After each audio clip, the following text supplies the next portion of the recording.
If you've ever read the book or seen the film of A Clockwork Orange, you'll be aware that the main character, Alex, is a fan of the old ultraviolence.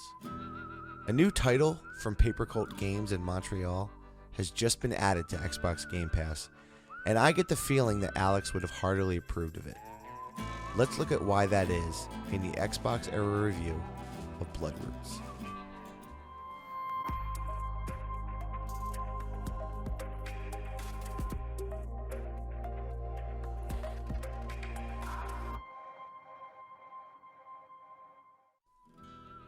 We begin at a town full of slaughtered innocents. The ground is soaked crimson with a sea of spilled blood. Within moments, our hero, or anti-hero perhaps, is shot down and finished off with an axe by Mr. Blackwolf, one of the members of his gang. His body lies bleeding out in the snow until he dies with a look of bemusement on his face, only for him to be reincarnated moments later. He then sets out on a rip-roaring rampage of revenge against not only those that he believes betrayed him, but absolutely everyone that stands in his way.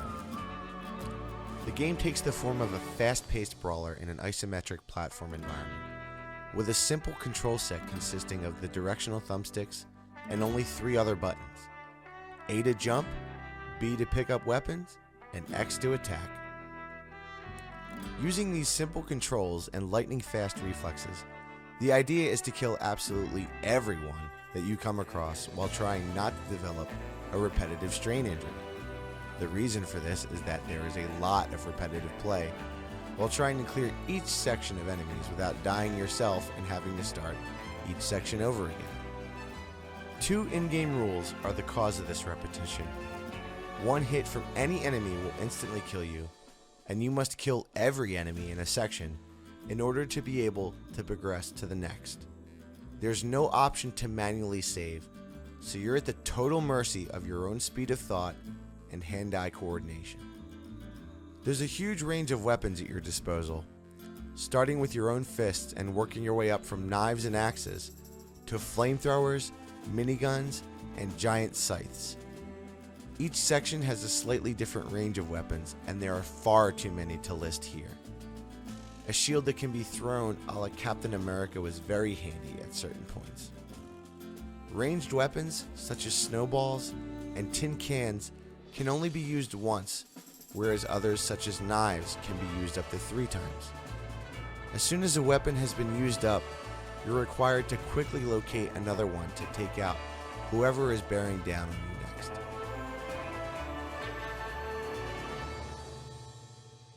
Enemies also range in style, from simple fist fighters to armored individuals, spinning enemies with long spears, and mini-bosses with oversized weapons such as hammers, who can cause objects to come crashing down whenever they strike the ground. Only by identifying which type of enemies lie ahead through trial and error can you carefully plan the use of the available weapons to deal with them. Striking down the opposition with perfect timing gives you extra points, and multipliers can be earned by chaining kills and performing kill variety. The replayability of Bloodroots is increased by the worldwide score ranking system at the end of each level, and unlockable gameplay modifiers known as hats. For example, the bear hat lets you punch enemies to bits, and the buffalo hat allows you to start the level with a gun. As the game progresses, subtle additions bring even more depth to the gameplay. Certain areas can be set ablaze to kill multiple opponents. Lasers sweep the floor of arenas and must be avoided. Icy sections must be navigated, sometimes with a backwind forcing you towards spikes, and traps lie in wait to bring you down. On several occasions, I mastered a section of fiendishly cunning level design while clearing all enemies, only to fall foul of a trap that I had already avoided. Tears of laughter and sometimes pain were all too common. With the game being a platformer, there were plenty of opportunities to fall off the map, and I took said opportunities far too often, the worst of those coming when only one enemy was left in an area. Ladders, cannons, and oars make for some interesting methods of gaining access to the higher areas of levels. Hidden throughout the game are collectible black wolves, which can be found to gain an achievement. These are not in obvious areas and take some seeking out. Powering through the game to review it, I must confess that I only discovered 2 of them in open play. It really is a case of try, and try again to work your way through the levels. Avoid power-wielding enemies to take them on last, or clear the easy grunts first and work up to the tougher enemies at the end. Do I use my power weapon now or save it for later? How do I get up that high? These are some of the calculations that were constantly necessary as I made progress, and it was extremely satisfying when I was able to work out the patterns and complete problem sections that had seemed impossible only minutes before. Boss battles are another matter that need to be addressed. Taking the typical form of 3 rounds, they can be especially tricky, most notably when objects are falling from the sky and must be avoided as you concentrate on trying to stay alive while fighting the boss. Kudos must be given to the developers at Paper Cult, who designed the game to be challenging, but also want everyone to be able to enjoy the full game without feeling like the game's difficulty is too daunting. In the options menu, an immortality mode is available which can be toggled at will if you are sick of dying repeatedly in any part of the game. It is worth noting that you can still fall off the map, and using this tool prevents you from getting a worldwide score ranking for the level you used it.